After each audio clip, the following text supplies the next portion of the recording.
Buenas tardes, Carlos. No sé si se me ve bien y escucha bien, Se te porque, ve perfecto. Mira, no bueno, tenés ni cana de acá. bueno, ahora sí que estoy bien. Quise ir siempre hablando por el celular y no por la compu, porque entonces aparezco sin ganas y está mejor. Y se escucha muy bien. Adelante, Carlos. Bueno, muy bien. Eh, Resulta de que, bueno, un saludo a la audiencia que siempre está muy presente, muy pendiente de nosotros. Y aquí algunos amigos de Costa Azul me planteaban que, bueno, que el otro día yo había hablado de temas importantes para diferenciar el programa, justamente, como tú estabas hablando recién, el programa de la fuerza política de los distintos otros planteos que recibe de la población. Un planteo que se recibe a menudo es el planteo de que vote tal candidato porque tiene tal pinta, porque tiene, es decir, presentado en forma artificial el candidato como tal, sin contenido, sin programa, y ahí tenemos con plata en todo caso para el marketing, pero nada más que con eso, y eso distorsiona lo que es la democracia. Entonces, el contenido tiene que estar siempre presente en los programas y de acuerdo a lo que yo estaba hablando, tiene que diferenciarse claramente. No es posible que nosotros tengamos un programa y que no profundicemos las diferencias para que la ciudadanía entienda. Dentro de esos aspectos yo estaba mencionando que el programa debería de contener un claro signo en defensa de los derechos humanos y que esa defensa no solo abarcaba lo que es los derechos humanos en términos más generales, sino abarcaba también lo que es el derecho a la salud, a la vivienda. Y entre esos aspectos no mencionaba, no mencioné la educación. Y efectivamente, la educación tiene que ser un punto central. Yo me había referido a ese punto en otras oportunidades, diciendo de que la educación no era meramente un tema de una reforma en términos de gestión, de una reforma en términos incluso de programas, que la educación era el contenido que se tiene que tener presente en forma integral, en forma interdisciplinaria, en forma que se tengan en cuenta los efectos del entorno sobre la institución educativa, que se tengan en cuenta los efectos de la vivienda sobre el educando, los efectos que significa la mala alimentación en los primeros años de vida sobre el educando, que entonces no es simplemente una reforma educativa lo que va a salvaguardar aspectos para la mejor educación. No, no lo es, de ninguna manera. Y parece que lo tienen que comprender a la fuerza por los episodios que se están dando en el Liceo de las Piedras, en el Liceo Zorrilla, en donde el entorno influye notablemente sobre la situación de los educandos. Y sale el ministro de Educación a decir, ven, a partir de estos incidentes queda claro que es necesaria la reforma educativa que estamos impulsando. Ahí está la diferencia, ahí está el gran problema que se quiere plantear en términos de solamente vender marketing a la gente y vender una reforma mal hecha, que no tiene en cuenta el aspecto integral del educando, que no tiene en cuenta los aspectos del entorno, y en ese sentido, por ahí es que andamos mal, por ahí es que tenemos elementos de fracaso. Después, Cuando el fracaso sucede en el Ministerio del Interior, Heber dice no nos perdonan el éxito y resulta que al otro día tiene que destituir, a los pocos días tiene que destituir a la cabeza de la policía, aparentemente por temas de falta de ejecución correcta. Entonces, estamos en eso, en que la educación es claro que es fundamental y si no lo mencioné el otro día fue por una cuestión de memoria, pero estaba implícito en el planteo de que el educando debe tener entonces un entorno al cual referirse y nunca circunscribir el tema a un cambio de programa muy discutible, por otra parte, que no deja de tener contenido ideológico en su constitución, y por ahí creo que es un punto a considerar. Del mismo modo, me hacían notar que este espectáculo de la Intendencia podía ser considerado una exorbitancia. Lo mismo digo en ese sentido. La cultura debe ser un punto central.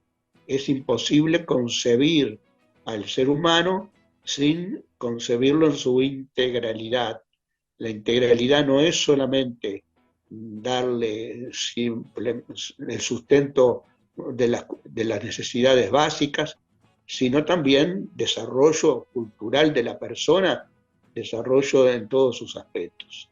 Entonces, una intendencia que no se preocupe por la calidad de los espectáculos que da a las personas, que no se preocupe en tener una posición muy favorable a lo que es el tema de la igualdad de género, una intendencia que no se preocupe de esas cosas es una mala intendencia, es algo que estaría dando cuenta de una situación de no contemplación de los aspectos fundamentales del ser humano en lo que concierne la actuación de la órbita municipal.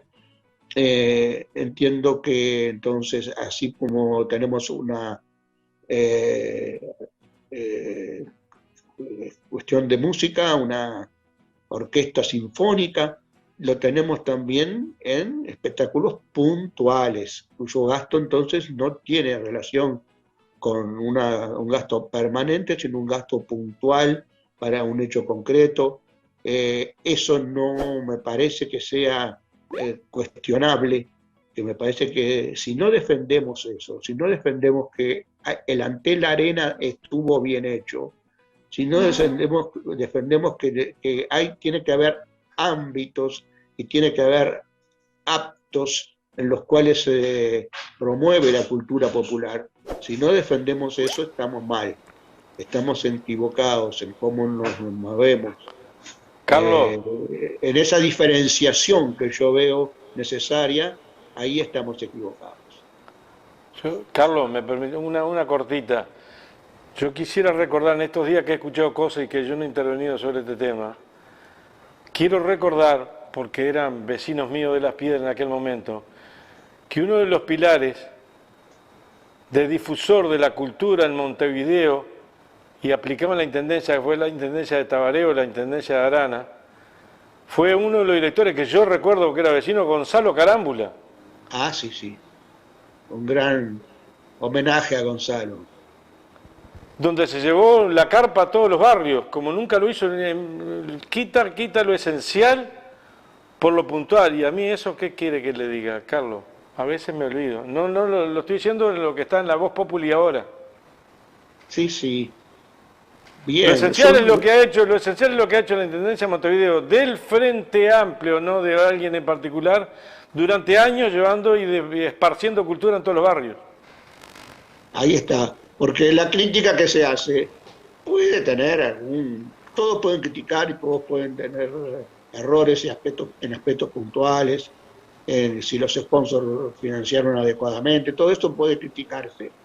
Lo que no puede criticarse es que se hagan este tipo de eventos que significan una satisfacción de necesidades culturales de la gente. Eso es lo que es inadmisible. Eso es lo que no nos conviene. Ese es el corral de ramas en el cual no podemos entrar. En el corral de ramas, que significa ustedes están malgastando el dinero de los contribuyentes. No, no se está malgastando el dinero de los contribuyentes, se está dándole un uso adecuado al dinero de los contribuyentes. De lo contrario, estaríamos ignorando un aspecto fundamental del ser humano, que es su desarrollo cultural. Me refiero a esto porque la defensa que se hace de la construcción del Antel Arena es débil en algunos aspectos, y se cae en ese corral de rama, que es mucho gasto haberle dado a la ciudadanía un lugar para espectáculos que dijeron no era rentable, no es rentable, no fue rentable en la pandemia, ahora es recontra rentable y nadie se ocupa de decirlo. Bueno, por ahí vamos. Me parece que si algo estuvo equivocado fue las palabras del ministro en materia de educación. Por ahí estamos siempre en un aspecto en que nos diferenciamos. El otro tema al que yo quería aludir hoy es el tema de la vivienda. Yo pienso que también ahí dijimos educación, educación y educación. Y se generó una mayor apuesta a la educación por la vía de volcar mejores recursos y mejorar las instituciones. Y yo creo que la educación en el periodo del Frente no tuvo las carencias enormes que se le atribuyen, sino que tuvo los problemas complejos que tienen que ver con el entorno socioeconómico en el que se vive, que repercuten sobre la educación. Lo que yo decía, por ejemplo, de la alimentación insuficiente. Los niños que se educaron, adolescentes y jóvenes que se educaron en el periodo 2005-2020, son niños que vivieron el problema de la crisis del Uruguay de los 90 y tanto para adelante, que culminó en la gran caída de la producción y la gran situación compleja en el 2002, con problemas agudos en materia de aumento de la pobreza, aumento de la indigencia, problemas serios para la población en cuanto a su condición de bien alimentarse los niños. Esa educación fue problematizada por esos temas y así fue, digamos, se reflejó en determinados indicadores, muchos de los cuales, como las pruebas PISA, son realmente también discutibles. Pero ciertamente que si algo influye sobre el tema de la educación es las condiciones de la vivienda. Un niño en condiciones de vivienda inadecuada no puede educarse bien. Ese es uno de los factores, no digo el único ni el fundamental, digo uno de los factores. En todas las cosas, como en economía también, tienen diferencias de factores, no hay una única causa que genera una situación. Entonces yo pienso que hubo un énfasis en la educación que se tradujo en mayores recursos. Este gobierno pone un énfasis en la educación con su perspectiva de educación, pero que se traduce en menores recursos. Por más que sea una perspectiva distinta, sin mayores recursos no se puede. El gasto por estudiante, bueno, también en la universidad, pero el gasto por estudiante en la enseñanza media, primaria y enseñanza media, ha descendido notablemente. El gasto presupuestal, fuente, cifras oficiales de las rendiciones de cuentas, gasto declarado en las rendiciones de cuentas, han descendido 80 millones de dólares con respecto al 2019, lo que se gastaba en el 2019, y en esas condiciones pasan los problemas que pasan en la educación. Ahora, en términos de vivienda, gastar en vivienda no se nos va a decir también que es un problema serio, que es un lujo innecesario, que es un gasto, bueno, como se dice que la seguridad social es un gasto innecesario, y lo que se quiere hacer es reducir, porque lo que se está planteando es ni más ni menos que reducir el gasto, si no, no entiendo cómo pueden decir que, no, que la gente va a cobrar menos si no están reduciendo, cumpliendo con el objetivo de reducir el gasto. No, no es compatible una cosa con la otra dentro de la misma lógica de los que están planteando el proyecto. Pero volviendo al tema vivienda, yo pienso que tenemos que también diferenciarnos, que no fue un punto en que no diferenciemos, hayamos diferenciado adecuadamente en los periodos anteriores, que se podía haber hecho más en vivienda, que se podía haber bajado la tasa de interés a las cooperativas, que se podía haber, si el proyecto de vivienda social promovida no tenía demasiada repercusión sobre la población objetivo, que era la población de menores ingresos, y en todo caso tenía posibilidades de satisfacer alguna mayor demanda de la población de medianos ingresos capaces de comprar una vivienda o tener un préstamo para comprar una vivienda a los precios en que se venden estas viviendas, sin que la rebaja en los costos de construcción decretada por el gobierno con sacrificio de recursos fiscales, o sea, bajando impuestos a los materiales de construcción, esa rebaja no se viera reflejada en el precio, sino que se viera reflejada en un incentivo a los promotores. En este caso, pero había de alguna manera un control en el periodo de premio. En este caso, se eliminan esos controles, se deja que el precio sea el que tiene que ser de acuerdo a los costos, y obviamente entonces el promotor se ve estimulado a construir y algo más está construyendo, pero vuelvo a repetir, para vivienda, para gente de ingresos medios, en los que pueden acceder a un valor de $120.000 por una vivienda de 2 dormitorios. ¿Qué préstamo banca eso? ¿Quién tiene los $120.000 desde el principio? Si no se tienen, y se tiene una parte menor, ¿qué préstamo del banco hipotecario para la Agencia Nacional de Vivienda puede abarcar eso? ¿Qué cuota sobre los salarios, qué cuota mensual sobre los salarios se requiere para poder bancar un préstamo de esas condiciones sin que baje el valor del precio de la vivienda? Entonces, eso está claramente, digamos, desenfocado con respecto a la población objetivo. Las intenciones fueron buenas, pero el resultado fue un tanto distorsionado, y este gobierno lo acentúa. Dice ni más ni menos que se beneficie el sector de los constructores, empresarios de la construcción, que tengan menores costos, que no bajen sus precios, y por lo tanto los que pueden acceder son la gente de clase media, yo diría de clase media alta. El objetivo era vivienda de interés social, era plantear eso para la clase media baja, no se consigue.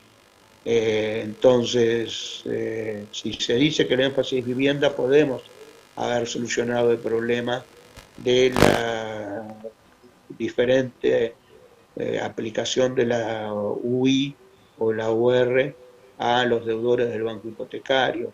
Son cosas que no movían ninguna aguja en términos de equilibrio financiero y que podían perfectamente haberse hecho. Lo mismo con la baja en la tasa de interés. Ahora las cooperativas se están planteando. Resulta que el sistema que promovimos, que se promueve, que legalmente se promueve, que es el cooperativismo, tiene que pagar mayores costos en la compra de sus materiales que las empresas constructoras que se amparan en la ley de vivienda de interés social. Por lo menos que las cooperativas a las cooperativas se les baje ese tipo de impuestos que agrava los materiales de construcción, de tal manera que se abarate la construcción por las cooperativas, del mismo modo que se está dando una mayor rentabilidad a los que tienen viviendas para la clase media alta.